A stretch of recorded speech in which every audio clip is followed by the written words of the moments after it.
What's up guys? Welcome to my channel. So ngayon ay nakikita ninyo ang dalawang motherboard, ano? So ipapakita ko sa inyo ngayon kung paano ang pagtatanggal ng heatsink with fan ng ating computer. Okay? As you can see, we have two model of motherboard. Okay, na may heatsink. Ito po ay AMD. As you can see, we have the logo here. AMD, and we have the Intel. Okay, may pinag-iba po yan. So, papakita ko po sa inyo ngayon kung paano tanggalin ang heatsink ng AMD and Intel. Okay? Unahin po natin ang pinakamadali. Ito pong AMD. As you can see guys, ang AMD may doon tinatawag tayong lock. Dalawa lang guys. So, isa po dito. Okay? And isa po dun sa kabila. Ayan. So, pakita po natin ang close-up pa nung isa. And sa kabila, yun, dalawa. Okay? Ito po ay may doon tinatawag na lever. Ano? Yung, ito po yung pinaka-lock natin. Ayan. So, ang gagawin lang guys natin, ito ipupunta natin sa kabila. Ganito lang guys. Ililipat lang natin doon sa kabila. Okay? Sa ganung paraan, unlock na po yan. Okay? Unlock na. And then, pagkatapos po nun, ang kailangan natin gawin, tanggalin po yung pagkakasabit. Ano? Yung pagkakahook doon. Yan. Tatanggalin po natin yan. Okay? Yan. Tanggal na po. Ano? And then, ganoon din po doon sa kabila. Tatanggalin din natin doon sa kabila. Okay? Yan. Pag natanggal na po, malaya na po tayong matanggal yung ating heatsink with fan. And then tatanggalin po natin yung pagkakakonect ng ating CPU, yung fan. Okay? Yan. Tanggal na po ang ating heatsink ng ating AMD. Now, ganoon naman din po ibalik, no? Kung paano po ibabalik. Siyempre, lalagay natin. And then, dahil tinanggal natin yung pagkakakapit, yung pagkakahook, ibabalik lang po natin. Yan, binalik ko po siya dito. And then, ibabalik ko din po dito sa kabila. Yan, pag nasigurado na po natin na nakahook na parehas, okay, yung lever po, ilalak na po natin. Okay? Lock na natin. Dahan-dahan lang, kunting ingat. Yan. Okay, guys, hindi nyo kailangan puwersahin na sobrang lakas kasi baka naman maputol yung ating pinagkakapitan. Alalay lang, dahan-dahan. Okay? Then, ibalik na natin yung pagkakakonect ng fan.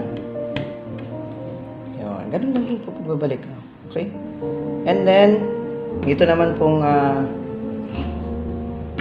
Intel. Medyo may pagkakaiba po siya sa AMD. Dahil ito po ay may tinatawag na 4 na fastener. 1, 2, 3, and 4. 4 na fastener, no? 4 na lock. Ngayon, as you can see, meron po tayong tinatawag na arrow. Okay? Yung arrow na yan. Yan, yung arrow na yan. Ano? Yan. So, pag po nakalayo siya dun sa frame ng fan, ibig sabihin nakalock. Pag po yan ay naka-ganon, nakadikit, ibig sabihin po unlock. Okay? So, ngayon, naka-unlock na po ito. I-unlock din natin yung 4. Okay? 1, 2. Ito naman po yung isa. Okay. And then yung isa pa. Okay. Tanggalin ko na rin po muna yung connector ng fan. Yan, tanggal na siya. Okay? And then, once na may unlock na natin, isa-isa po nating hihilahin or pupul po natin. 1, 2, 3, and 4. Yan. Okay, dahan-dahan lang po ang pagtatanggal. Dahan-dahan dahil ito po ay masela. Okay? So, yan. Tanggal na po ang ating heatsink with fan ng Intel. Okay? So, iingatan lang po natin guys maputol. Yung tinatawag natin na fastener dahil ito masilan to, no? Sobrang selan. Kasi pag naputol po itong isang ito, hindi na po kakapit ng maayos or hindi na maglalapat yung heatsink doon sa CPU natin. Okay? Sa pagbabalik naman po ay ganun din. Kung paano natin tinanggal, ganun din natin ibabalik. So, isushoot natin yung mga fastener doon sa butas na 4.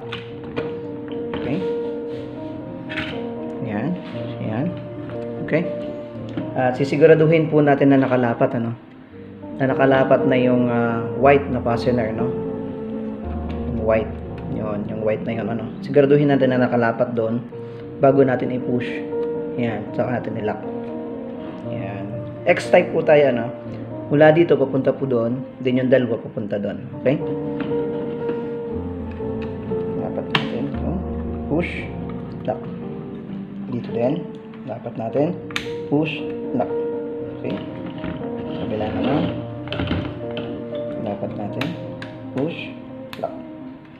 Then, ikabalik natin yung fan. Yan. So, ganun lang guys. Ganun lang ang pagtatanggal ng ating heatsink with fan ng AMD and Intel. Okay? So, thank you for watching guys. I hope na nakatulong itong presentation ko sa inyo. And don't forget to share and subscribe. Thank you.